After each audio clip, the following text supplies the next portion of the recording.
आज विपक्ष संसद में एसआईआर का मुद्दा भी उठाने जा रहा है। सुबह 10:30 बजे विपक्षी खेमा एसआईआर को लेकर विरोध प्रदर्शन करता नजर आएगा। संसद के मकर द्वार पर विपक्ष की तरफ से विरोध प्रदर्शन देखने को मिलेगा। बिहार में मतदाता सूची पुनरीक्षण को लेकर के विपक्षी खेमा लगातार सवाल खड़े कर रहा है। चुनाव आयोग इसे जरूरी कदम बता चुका है। मामला सुप्रीम कोर्ट तक में है, लेकिन इस बीच आज संसद के मकर द्वार पर सुबह 10:30 बजे विपक्ष की तरफ से विरोध प्रदर्शन देखने को मिलेगा। बिहार में कराई जा रही एसआईआर के संदर्भ में हमारे साथ कोमल शर्मा जुड़ गई हैं। कोमल का रुख करेंगे। कोमल, एसआईआर को लेकर विपक्षी खेमा लगातार हंगामारत है, लगातार इसे गैर वाजिब कदम करार दे रहा है। ये कह रहा है कि केंद्र के इशारे पर चुनाव आयोग काम कर रहा है। आज संसद के मकर द्वार पर विरोध प्रदर्शन करता नजर आएगा एसआईआर के मुद्दे पर विपक्षी खेमा। देखिए प्रीति, जिस तरीके से सदन का पहला दिन जो है वो देखा कि लगातार बार बार विपक्ष के हंगामे को चलते हुए बार बार स्थगित करना पड़ रहा था। लोकसभा तो 4 बार स्थगित की गई और वहीं पहले दिन ऑपरेशन सिंदूर का मुद्दा जो है वो विपक्ष ने उठाया था। उसके लिए सरकार ने निर्धारित कर दिए घंटे। अगले हफ्ते उस पर चर्चा हो सकती है, जो 16 घंटे लोकसभा के लिए, 9 घंटे राज्यसभा के लिए। आज विपक्ष ने दूसरा मुद्दा उठा लिया एसआईआर का। हालांकि उनके एजेंडे में ये शामिल था बिहार को लेकर के, बिहार चुनाव को लेकर के जो चुनाव आयोग दूसरी नई लिस्ट बना रहा है उसमें एसआईआर को लेकर के ये एजेंडा विपक्ष के का था। और आज उसी को लेकर के अखिलेश जो हैं उन्होंने स्थगन नोटिस भी दिया है और इसको लेकर के अब विपक्ष हंगामा करने के पूरे मूड में दिखाई दे रहा है। 10:30 बजे जो है मकर द्वार पर एक प्रोटेस्ट भी करेगा। तो ये लग रहा है कि जिस तरीके से पहला दिन हंगामे की भेंट चढ़ा, हालांकि एक लैंडिंग बिल जो है वो पास हुआ और अगर चाहे नए आयकर बिल की बात करें उस पे चर्चा के घंटे तय किए गए, मणिपुर बजट पे चर्चा के घंटे तय किए गए, ऑपरेशन सिंदूर पे चर्चा के घंटे तय किए गए।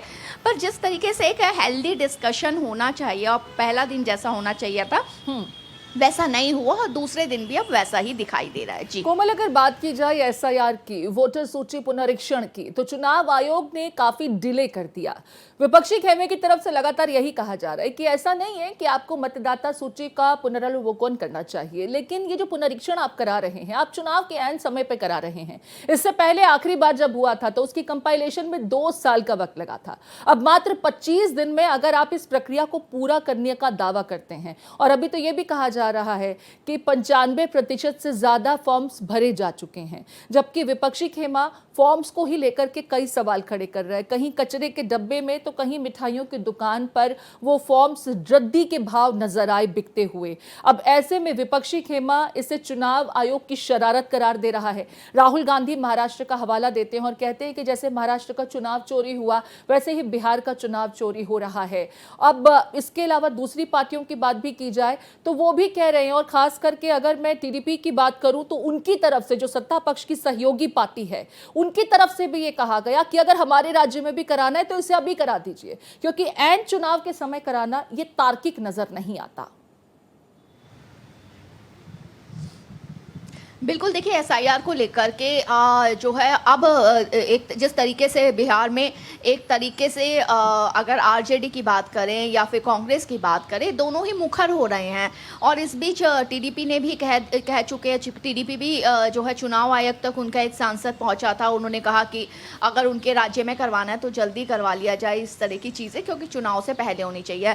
ये थोड़ा सा बीजेपी के लिए मुश्किल खड़ी करता है, लेकिन बीजेपी का कहना है कि उनके सर्वे में ये आया कि इसे लेकर के लोग वहां के उत्साहित है और चुनाव आयोग का सीधा इसको लेकर के कहना है कि इससे जो वहां पर जो घुसपैठिए हैं या कुछ लोग जो अब नहीं रहे हैं, जिनकी मौत हो चुकी है और उनके नाम के भी आधार कार्ड बने हैं, या जो वहां पर नहीं रहते, उस जगह पर नहीं रहते, वो लिस्ट से हट रहे हैं, उनको हटाया जाएगा। और इसके को लेकर के, इस बाबत को लेकर के चुनाव आयोग ने अपनी पूरी रिपोर्ट जो है वो भी सामने लाई है। लेकिन अगर कोमल बात की जाए, सुप्रीम कोर्ट ने भी चुनाव आयोग को कुछ दलीलें दी थी और कुछ सजेशंस दिए थे, जिसमें मतदाता पत्र जो है पहचान पत्र उसे कंसीडर करना, आधार कार्ड को कंसीडर करना, इस तरह के कुछ सरकारी डॉक्यूमेंट्स थे जिसे कंसीडर करने की बात कही थी।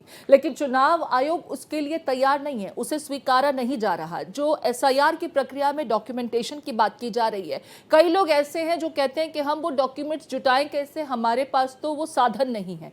खुद तेजस्वी यादव सामने आए थे और उन्होंने कहा कि उनकी पत्नी जो दिल्ली की थी, अभी हालिया दिनों में उन्होंने उनका वोटर बिहार का बनवाया वोटर कार्ड, लेकिन अब वो खुद नहीं समझ पा रहे कि जिन दस्तावेजों की मांग की जा रही है वो कहां से लाया जाए। तो जब तेजस्वी यादव जैसे व्यक्ति ये कहते हैं कि हम वो डॉक्यूमेंट्स जुटा नहीं पा रहे, एक आम गरीब व्यक्ति, लेबर क्लास से ताल्लुक रखने वाला व्यक्ति इतनी मशक्कत करेगा क्या? और अगर उसका लोकतंत्र के इस पर्व में योगदान नहीं होगा तो कहीं ना कहीं जो एक टारगेट होता है उसे तो हम अचीव नहीं कर पाएंगे। 100% वोटिंग तो नहीं हो पाएगी बिहार में फिर इस बार।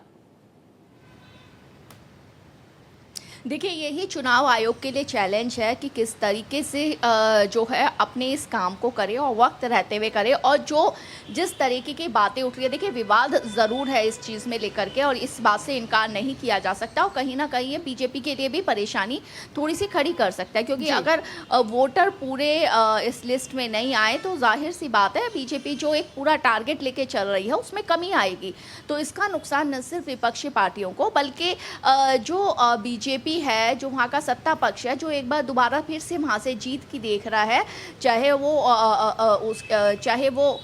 जेडीयू की बात करें या बीजेपी की बात करें या उसकी सहयोगी पार्टी, सबकी के लिए मुश्किल होगी। और इसके लिए चुनाव आयोग के सामने ये चैलेंज है कि जो विवाद सामने आ रहे हैं उनसे हट करके वो किस तरीके से अपने इस टारगेट को पूरा करता है और किस तरीके से वहाँ के वोटर इस बात को लेकर सेटिस्फाई है। लेकिन प्रीति, इस बात से भी इनकार नहीं किया जा सकता कि अभी भी बिहार में कई ऐसे वोटर कार्ड बने हुए हैं, कई लोगों के ऐसे जो बिहार में नहीं रहते हैं, दो जगह देते हैं अपने वोट, या फिर कुछ ऐसे वोटर हैं जो अब नहीं रहे हैं लेकिन उनके वोटर ID कार्ड से उनके नाम पर वोट दिए जा रहे थे। पिछले कई विपक्षी खेमा आज जहां एसआईआर के मुद्दे पर संसद के मकर द्वार में विरोध प्रदर्शन करता नजर आएगा, वहीं चुनाव आयोग अडिग है और चुनाव आयोग का कहना है कि यहां जो फॉल्टी वोटर्स हैं, फर्जी वोटर्स हैं या जो विदेशी वोटर्स हैं, उनकी पहचान के लिए यह प्रक्रिया कराना बहुत जरूरी है। शुक्रिया कोमल, विस्तार से तमाम जानकारी साझा करने के लिए।